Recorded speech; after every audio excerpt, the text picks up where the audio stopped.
Гравюра француздың қию, тырнау деген қазақша баламаға келеді.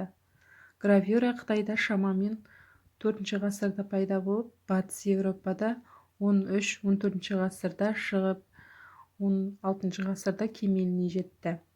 Гравюра бетіне сурет ойып салынған тақтаны, сондай-ақ одан алынған басылымды айтады. Оның түрлері өте көп, алайда басты түрлері мынадай. Афорт – металл бетіне жасалған гравюра. Ксилография – ағашқа жасалған гравюра. Литография – тас бетіне жасалған гравюра.